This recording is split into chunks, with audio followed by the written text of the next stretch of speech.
नमस्कार साथियों। तो आज है 15 मई 2026। दोस्तों, इस वीडियो में हम बात करेंगे सिर्फ चार ही कंपनी की स्टॉक्स के बारे में जिसकी आज रिजल्ट आउट हुआ क्वार्टर फोर की, वो भी मार्केट क्लोज होने के बाद। अब बात यह है कि देखिए, ये चारों कंपनी की रिजल्ट अच्छा तो हुआ है, अब सब कुछ डिपेंड कर रहा है आपके सोमवार मार्केट सेंटिमेंट के ऊपर। ओके, सो अभी देखिए सोमवार बाकी है, बीच में 2 दिन मार्केट बंद रहेगा। सो डोंट वरी, मैं सोमवार मार्केट ओपन होने से पहले रविवार के दिन आपको एक बार इन्फॉर्म कर दूंगा, ठीक है। अब चलिए बिना टाइम वेस्ट किए एक एक करके शुरुआत करते हैं। सबसे पहले हम बात करेंगे स्टील सेक्टर की लीडिंग कंपनी टाटा स्टील। चलिए टाटा स्टील की रिजल्ट देखते हैं। अभी 6:05 पे कंपनी की रिजल्ट आउट, अभी अभी की बात है, ठीक है। अच्छा, साथ में कंपनी डिविडेंड भी दिया है, शायद एक बार मैं आपको दिखा दूंगा। अब देखिए, यहाँ पे हो सकता है कि बहुत सारे कंपनी की शेयर आपके पास है नहीं है, डज नॉट मैटर। अब क्योंकि ये सब अपने सेक्टर्स की इंपॉर्टेंट शेयर्स है या मार्केट की इंपॉर्टेंट शेयर्स है, तो जरूर देखना अंत तक, ठीक है। और खास करके अच्छे कंपनी को लेके ही चर्चा कर रहे हैं। अच्छा, सबसे पहले आ जाइए टाटा स्टील। टाटा स्टील की कंसोलिडेट फाइनेंशियल रिजल्ट सब नंबर करोड़ पे है। अच्छा, अब देखिए income, total income Tata steel की इस क्वार्टर में टोटल इनकम हुआ है 63,518 करोड़ रुपए, जो पिछले साल था, मतलब 2025 की क्वार्टर फोर में 56,679 करोड़ रुपए। और लास्ट क्वार्टर यानी 2025 की क्वार्टर थ्री में था 57,503 करोड़ रुपए। तो मतलब चाहे ईयरली बेसिस पे बात करें या आपके क्वार्टरली बेसिस पे बात करें, कंपनी की इनकम बहुत अच्छा ग्रो किया, एक्चुअली अच्छा ग्रो किया। मतलब सिर्फ टोटल इनकम ही नहीं, इसकी जो रेवेन्यू फ्रॉम ऑपरेशन, मतलब जो ऑपरेशनल रेवेन्यू, उस पर भी कंपनी एक स्ट्रॉन्ग ग्रोथ रखा है। अदर्स इनकम तो बस थोड़ा ही होता है, ठीक है, अदर्स इनकम उतना फैक्टर नहीं करता। अच्छा, फिर आ जाइए कंपनी की टोटल एक्सपेंस यानी खर्चा। खर्चा भी दोस्तों देखिए इस बार इनकम के साथ साथ बढ़ा जरूर है, बट उतना भी इंक्रीज नहीं हुआ जितना इनकम बढ़ा है।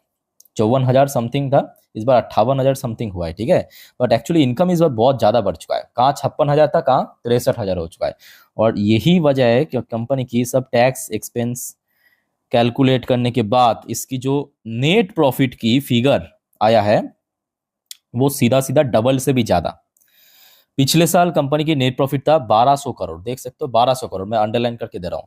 और इस क्वार्टर में कंपनी की नेट प्रॉफिट आया 2,965 करोड़ रुपए, जो पिछले क्वार्टर मतलब क्वार्टर थ्री में था 2,730 करोड़ रुपए।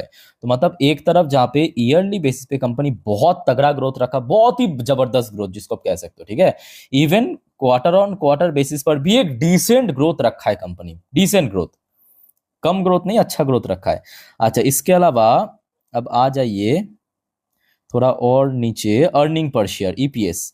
ईपीएस पर भी सेम चेंजेस हुआ है क्योंकि कंपनी की अल्टीमेटली नेट प्रॉफिट डबल हो चुका है। तो 2.34 की बेसिक एंड डाइल्यूटेड ईपीएस रहा, जो पिछले साल था 1.04 और पिछले क्वार्टर में था 2.16, ठीक है। तो ओवरऑल मैं कहूंगा कंपनी की रिजल्ट अच्छा रहा, एक रिकॉर्ड ब्रेकिंग परफॉर्मेंस दिया है। साथ में कंपनी आई थिंक की डिविडेंड भी दिया, मैं आपको एक बार देख के बताता हूँ, जस्ट अ मिनट, ठीक है, जस्ट अ मिनट, मैं आपको एक बार देख के बताता हूँ, नॉट श्योर। हाँ, डिविडेंड दिया है, डिविडेंड दिया 4 रुपए की।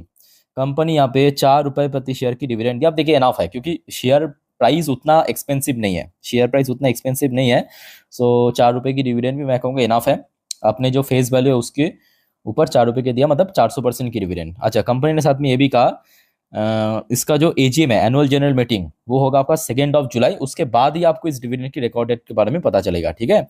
सो दोस्तों, सोमवार के लिए टाटा स्टील की शेयर इंपॉर्टेंट है। अब देखिए यहाँ पे बहुत सारे फैक्टर्स है। सिर्फ देखिए आज की डेट में ऐसा माहौल है कि अब कोई कंपनी रिजल्ट अच्छा किया, बुरा किया या मॉडरेट टाइप की रिजल्ट, वो चलो ठीक है, वो तो कंपनी की व्यू से एक मैटर कर रहा है। बट उसके साथ साथ आप ब्रोकरेज फर्म द्वारा कैसा रेस्पॉन्स मिल रहा है, क्योंकि ऑब्वियसली टाटा स्टील बड़े कंपनी है, अपने सेक्टर लीडर है, तो ऑब्वियसली ब्रोकरेज तो कवर करेगा ही। तो ब्रोकरेज की रेटिंग, टारगेट, मार्केट सेंटिमेंट, इसके ऊपर भी बहुत कुछ वेरी करता है, ठीक है। तो लेट्स सी क्या होता है। बट फिलहाल शेयर तो लाइफ टाइम हाई पे चल रहा है, बहुत नीचे नहीं है, लगभग उसी लेवल के आसपास है, 220 के अराउंड इसका जो लाइफ टाइम आई है 224, आज लगभग वही लेवल पे टच किया है, ठीक है। अच्छा, अब आ जाइए दोस्तों दूसरे कंपनी का नाम हिंदुस्तान कॉपर लिमिटेड। अब देखिए इस साल ना हिंदुस्तान कॉपर के ऊपर उम्मीद बहुत ज्यादा था और कंपनी मतलब उम्मीद जैसा था उस हिसाब से ही काम किया है। मैं आपको थोड़ा फिगर वाइज समझाता हूँ। देखिए सबसे पहली बात, लास्ट ईयर 2025 की क्वार्टर फोर में कंपनी की जो नेट प्रॉफिट था 189 करोड़। मैं आपको स्क्वायर करके मतलब बॉक्स करके दे रहा हूँ, ध्यान से देखना, ठीक है। इस साल पे कंपनी की नेट प्रॉफिट आया है 444 करोड़। तो मतलब ईयर ऑन ईयर 134% की ग्रोथ रख दिया कंपनी। सिर्फ यही नहीं, कंपनी की जो रेवेन्यू है, जस्ट अ मिनट, कंपनी की जो रेवेन्यू है वो 700, ये देखिए 731 करोड़ से बढ़ के 1156 करोड़ पे पहुंच चुका है। यहाँ पे भी 58% की ग्रोथ रख दिया ईयरली बेसिस पे, याद रखना, ठीक है। सिर्फ यही नहीं, ईयरली बेसिस पे तो अच्छा काम किया ही है, साथ ही साथ कंपनी सिक्वेंशियली, मतलब क्वार्टर ऑन क्वार्टर बेसिस पे, पिछले क्वार्टर में कंपनी की प्रॉफिट था 156 करोड़, तो क्वार्टरली बेसिस पर भी 184% की ग्रोथ रख दिया नेट प्रॉफिट में, और क्वार्टरली बेसिस पे रेवेन्यू के अंदर 68% की ग्रोथ रख दिया। जो पिछले क्वार्टर में रेवेन्यू आया था कंपनी की 687 करोड़, यानी ओवरऑल आउटलुक बहुत ही बढ़िया रहा, बेस्ट एवर परफॉर्मेंस दिया है। सिर्फ यही नहीं, कंपनी साथ में अपने शेयर होल्डर के लिए 1 रुपए 86 पैसे की डिविडेंड भी रेकमेंड किया है। ओके, सो अब देखिए इसके पीछे एक बहुत बड़ी कारण क्या है, ये कुछ हद तक मैं कहूँगा प्रेडिक्टेबल भी था, क्योंकि जनवरी की अंत तक आपके सोना, चांदी, तांबे, एल्युमिनियम, ये सब का प्राइस एकदम लाइफ टाइम हाई पे चला गया, ये तो सबको पता है। तो ऑब्वियसली बात है कि हिंदुस्तान कॉपर, इसके नाम पे ही कॉपर है, और ये कॉपर माइनिंग करते भी है। भारत में कॉपर की डिमांड बढ़ रहा है, क्योंकि इलेक्ट्रॉनिक जो सामान है वो मैन्युफैक्चर हो रहा है, और इलेक्ट्रॉनिक सामान पे एक कॉमन पॉइंट होता है आपका कॉपर, ठीक है। तो कॉपर की डिमांड लगातार बढ़ा है। आप पूछेंगे सर आज शेयर में क्यों गिरावट हुआ, तो देखिए इसके साथ रिजल्ट की कोई कनेक्शन नहीं है, क्योंकि रिजल्ट तो अभी आउट हुआ। शेयर में आज गिरावट हुआ 5-5.5%, बिकॉज शेयर मतलब सेक्टर वाइज अगर आप देखेंगे आज मेटल सेक्टर वीक था। इवन अगर आप देखेंगे टाटा स्टील की शेयर भी वीक था, जेएसडब्ल्यू स्टील वीक था, मोस्टली जितने भी मेटल स्टॉक्स है वो वीक था। सेक्टर वाइज एक वीकनेस होने के कारण आज हिंदुस्तान कॉपर की शेयर में ड्रॉप हुआ है, ठीक है। अब लेट्स सी क्या होता है सोमवार के दिन। अब चलिए नेक्स्ट स्टॉक पे चलते हैं, और उसके पहले दोस्तों आप सभी को रिक्वेस्ट करूंगा, प्लीज चैनल को सब्सक्राइब करके रखिए अगर आपने अभी तक नहीं किया। और दोस्तों आपको अगर कोई कंपनी की रिजल्ट के बारे में जानना है, मतलब आपका कोई रिकमेंडेशन है मेरे लिए, कमेंट करके प्लीज बताइए, जो कि हम नेक्स्ट वीडियो में कवर करेंगे। अच्छा एक और बात दोस्तों, याद रखना, अभी एनएचपीसी जो आपको मैं लास्ट डे भी कहा था ना, एनएचपीसी के रिजल्ट आउट होते ही दे दूंगा, तो एनएचपीसी की रिजल्ट अभी आउट नहीं हुआ है। आई होप कि अगले 1-2 घंटे में आउट हो जाएगा, होते ही मैं आपको इन्फॉर्म कर दूंगा। बस आप चैनल को फॉलो करते जाइए, सब्सक्राइब करके जरूर रखना अगर आपने अभी तक नहीं किया तो। ओके, अच्छा आ जाइए प्रीमियर एनर्जी। प्रीमियर एनर्जी की रिजल्ट आउट हुआ है, इसको भी हम पीडीएफ में घुसकर देखेंगे, क्योंकि अभी अभी रिजल्ट आउट हुआ है, ठीक है।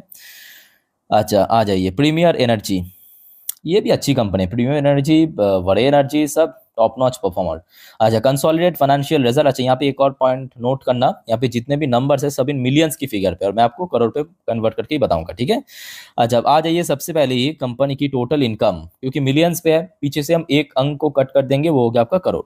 तो कंपनी की इस बार इनकम हुआ है टोटल 2268 करोड़ रुपए, जो पिछले साल 2025 की क्वार्टर फोर में था 1680 करोड़, और पिछले क्वार्टर थ्री में था 1966 करोड़। तो मतलब सिंपल कंपैरिजन, ईयरली बात करें या यहाँ पे हम क्वार्टरली कंपेयर करें, बहुत सेगमेंट पे कंपनी अच्छा काम किया। एक्सपेंस की बात करें, एक्सपेंस भी आपकी इनकम के साथ साथ इंक्रीज हुआ है।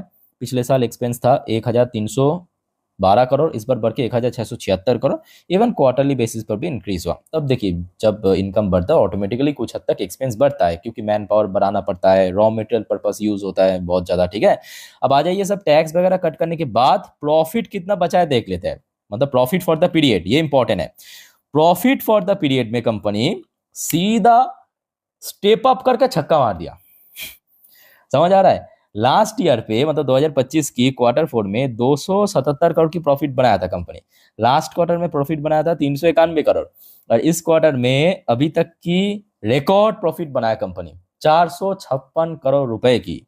ओवरऑल बात करें इनकम में ग्रोथ रखा है, मार्जिन ब्रॉट किया है, नेट प्रॉफिट ग्रो किया है, और जिस वजह से इसका जो अर्निंग पर शेयर यानी ईपीएस वो भी बढ़ गया है, वो भी बढ़ गया है, देखिए 10.14 पे आ चुका है, जो लास्ट ईयर में था 6 पॉइंट समथिंग, लास्ट क्वार्टर में था 8.5 से थोड़ा ज़्यादा। ओवरऑल आउटलुक मैं कहूँगा बहुत ही बढ़िया रहा। अब सब कुछ यहाँ पे डिपेंड कर रहा है सोमवार मार्केट के ऊपर। अच्छा एक बार मैं आपको चेक करके बताता हूँ कि डिविडेंड वगैरह कुछ दिया या नहीं दिया, शायद नहीं दिया, क्योंकि वरे एनर्जी, प्रीमियर एनर्जी, ये सब कंपनी डिविडेंड नहीं देते हैं शायद, हाँ डिविडेंड नहीं पे किया, सॉरी, ठीक है। तो ये रहा आपके प्रीमियर एनर्जी की रिजल्ट, कैसा लगा आप सभी को कमेंट करके बताइए। अब देखिए यहाँ पे आप कहेंगे सर ठीक है अभी शेयर तो पिछले कुछ टाइम से थोड़ा वीक चल रहा है, 2025 में भी उतना बढ़िया परफॉर्म नहीं कर पाया, लेट्स से क्या होता है। अब देखिए 1000 की लेवल सबसे क्रूशल है। प्रीमियर एनर्जी की अगर हम बात करें 1000 की लेवल सबसे इंपॉर्टेंट है। अब दोस्तों बात करेंगे, एनएचपीसी की रिजल्ट तो आउट नहीं हुआ, बट एनएचपीसी के एक छोटा भाई है, मतलब एसजीबीएन, ये भी सरकारी कंपनी है, बट काम सेम टू सेम करता है एनएचपीसी जैसी, मतलब हाइड्रो इलेक्ट्रिक पावर जनरेट करना, उसको डिस्ट्रीब्यूट करना, टोटली उसके ऊपर काम है। बट एनएचपीसी जैसे लेवल की नहीं है, मतलब एनएचपीसी थोड़ा वाइड रेंज की प्रोजेक्ट ऑपरेट करता है। तो आज क्या हुआ, एसजीबीएन की ड्यूरिंग मार्केट में रिजल्ट आउट हुआ, और यहाँ पे आप स्पाइक देख सकते हो, स्पाइक हुआ था। तो ये बेसिकली रिजल्ट की इंपैक्ट की वजह से, उसके बाद एटलीस्ट शेयर वीकनेस के साथ क्लोजिंग नहीं दिया। अब चलिए सबसे पहले हम रिजल्ट चेकआउट करते हैं, ठीक है, और कहाँ कहाँ पे कुछ फॉल्ट है या क्या सब कुछ सही है डिस्कस करते हैं।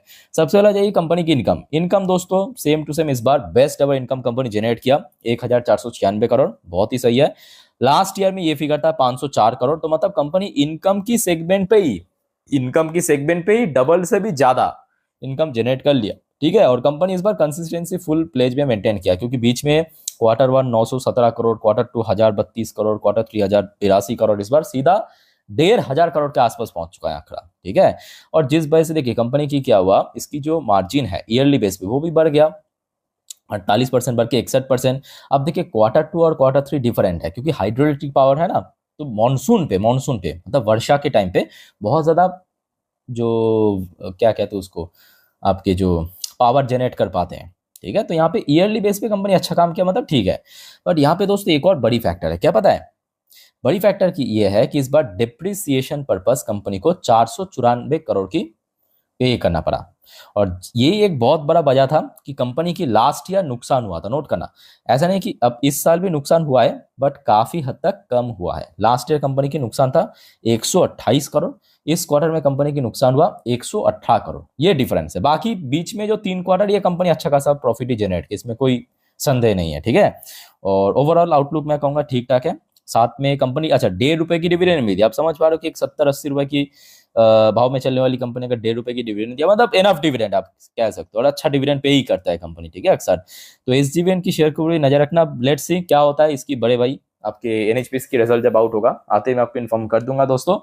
तो चैनल को सब्सक्राइब करके जरूर रखिए। बाकी कोई कंफ्यूजन डाउट है कमेंट करके पूछिए। वाइंड अप करता हूँ, टेक केयर, बाय बाय, जय हिंद।